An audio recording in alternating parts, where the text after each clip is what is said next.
Now, day 2 of David's, spelled d4vd, preliminary hearing has wrapped up, and we got some new details about what investigators found inside the Tesla registered in his name, where Celeste Rivas Hernandez remains were discovered. An LAPD criminalist testified that investigators recovered at least 11 air fresheners from different areas of the vehicle, including the center console, rear seats, and front trunk. She also described a strong odor associated with human decomposition and extensive insect activity inside the front trunk. So those details matter because prosecutors are using the condition of the Tesla, along with other physical, digital, and location evidence to build their timeline of what they believe happened after Celeste disappeared. But the air fresheners alone do not prove who placed them there, when they placed them there, or why. But we could of course speculate. Now this is of course still not the trial itself. This preliminary hearing is where prosecutors must show a judge that there is enough evidence for the case to move forward toward trial. Judge Charlene Olmedo will ultimately decide whether that happens. So in this video, we're breaking down what investigators found inside David's Tesla, the other major evidence revealed during the hearing, and what the defense may challenge as the case continues. Definitely drop a like on this video if you guys appreciate these updates, but let's get into it. So let's start with the Tesla, because that is where some of the most disturbing details from day 2 came out. Just to refresh your memory, 14-year-old Celeste Rivas Hernandez remains were discovered on September 8, 2025 inside the front trunk of this Tesla registered to David. Prosecutors identify April 23, 2025 as the likely date of Celeste's death. Her remains were found roughly 4.5 months later. When police were called to the Hollywood tow yard, there was a detective by the name of Joshua Byers. Detective Joshua Byers was among one of the people who first responded to this homicide. He testified that Celeste's head and torso were inside a black cadaver bag, while a plastic garbage bag underneath contained her arms and legs. And one of the main reasons workers at the tow yard became suspicious was the smell coming from the vehicle. Celeste's remains were in an advanced state of decomposition, and by the time the investigators opened the front trunk, the odor was extremely strong. And that brings us to one of the biggest revelations from day 2. An LAPD criminalist named Celeste Murillo testified about what investigators found while processing David's Tesla. She said there was a strong odor associated with human decomposition inside the front trunk, along with extensive insect activity. Investigators also recovered at least 11 air fresheners from different areas of the Tesla. Most were reportedly found inside the center console, while others were located around the rear seats and inside the front trunk. Now, the testimony did not establish who placed those air fresheners there, when they were placed there, or why, but prosecutors are clearly presenting them alongside the odor and the condition of the vehicle as part of the larger picture of what investigators discovered inside David's Tesla. And that brings us to another detail involving the vehicle: possible blood evidence. LAPD criminalist Celeste Murillo testified that investigators got a possible blood reaction in the back section of the Tesla near the rear seats. But during cross-examination, David's attorney Blair Burke pushed back on how much that result actually proved. She pointed out that the test was only presumptive and asked whether that meant investigators had definitely found blood. And then LAPD criminalist Celeste Murillo agreed that it did not.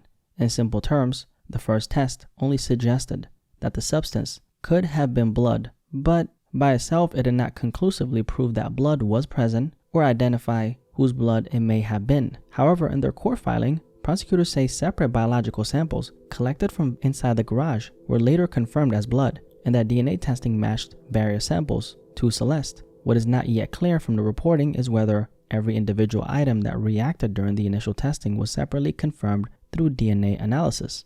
Another major part of day 2 focused on the garage at David's Hollywood Hills rental home, where investigators conducted additional forensic testing. Later in the hearing, LAPD criminalist Lauren Wallace testified. Her job was to examine the property for forensic evidence and explain what investigators found during the search. She said investigators used a chemical called Blue Star inside David's garage. Basically, Blue Star can reveal possible traces of blood that may have been cleaned up or are too faint to see with the naked eye. When it reacts, the area glows blue. And for anyone who's seen Dexter, you probably remember him using this thing called luminol to reveal hidden blood at crime scenes.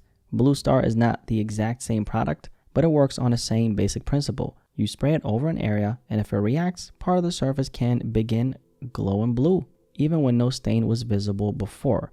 LAPD criminalist Lauren Wallace testified that Blue Star reacted on black rubber floor mats inside David's garage, as well as on the brick floor underneath those mats. Investigators also received preliminary positive results from a rowing machine, a crumpled green tarp, and brown-stained wipes inside a black trash bag in the garage. Then investigators tested the inflatable pool. LAPD criminalist Lauren Wallace said that when they unrolled it, the inflatable pool smelled unusually fresh, almost like laundry, and dryer sheets were stuck to it. She did not see any blood with her own eyes, but after the inflatable pool was sprayed with this chemical Blue Star, one section glowed blue. Again, the glowing reactions alone did not prove that every tested area contained blood. So for this part, I'm thinking that the prosecution may use that laundry smell and the dryer sheets attached to the pool to argue that some of the items had been cleaned, but testimony did not establish who cleaned them or exactly when that happened. Now, the next major detail from day 2 involved Celeste's passport.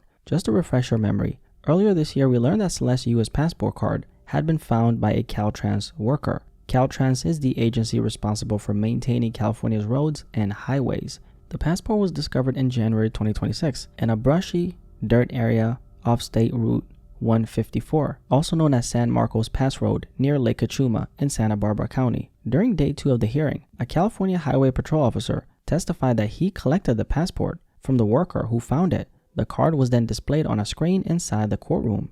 The photograph on the passport shows Celeste when she was only 11 years old. Because the card had been issued in May 2022, her mother reportedly became emotional when the image appeared in court, which is of course very understandable.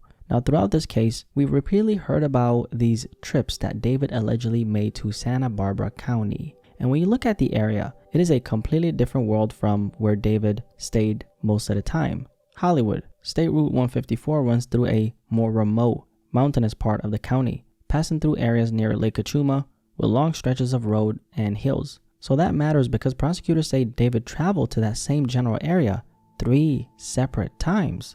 According to their timeline, he first drove towards State Route 154 near Lake Cachuma late on the night of April 23, 2025, shortly after prosecutors allege Celeste was killed. They claim he was attempting to dispose of her belongings and destroy evidence. Prosecutors say he then returned to that same area on May 8 and again on May 31st. They also say location data placed him near the area where Celeste's passport was eventually discovered. So in the prosecution's version of events, this was not simply a random passport found beside a highway. They believe the location of the card, combined with David's alleged trips to Santa Barbara County, supports their broader claim that those trips were connected to disposing of Celeste's belongings or destroying evidence. But this is very important. The passport being found there does not by itself prove that David personally discarded it. That remains part of the prosecution's larger theory, and the defense can still challenge how strongly the location data connects him to the passport itself. But if this is all true, then the question of course would be,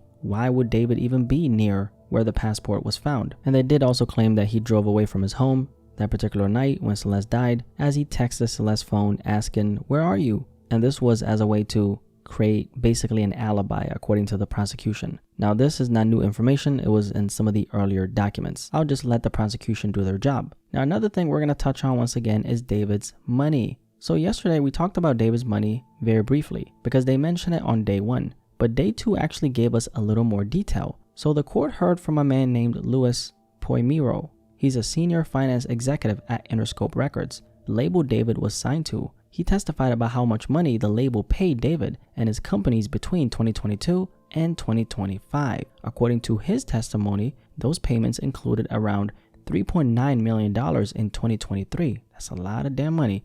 And another $2.3 million in 2025. He also confirmed that Interscope ended David's deal at the end of 2025 and has paid him nothing in 2026. So prosecutors, of course, introduced those numbers because they're trying to support their theory that David had a highly profitable career to protect, and that's why he allegedly killed Celeste. But again, the money itself does not prove motive. It only shows what prosecutors believe he may have had at risk. And that brings us to another reason inside David's professional circle, Benjamin Gregor, one of the people who helped manage the money connected to David's career. Prosecutors were not only asking David's financial manager about earnings, they were also trying to find out what people inside David's professional circle knew about Celeste before her remains were discovered. So David's financial manager testified that he already knew Celeste's first name. He said he had heard the name from David's actual manager, and David's manager is Rob Morgenroth. It appears that Rob is the general manager for David, by the way, or was, because I'm not sure if they work together now. It seems like David has multiple managers, or again, perhaps had. Now, David's manager, Rob,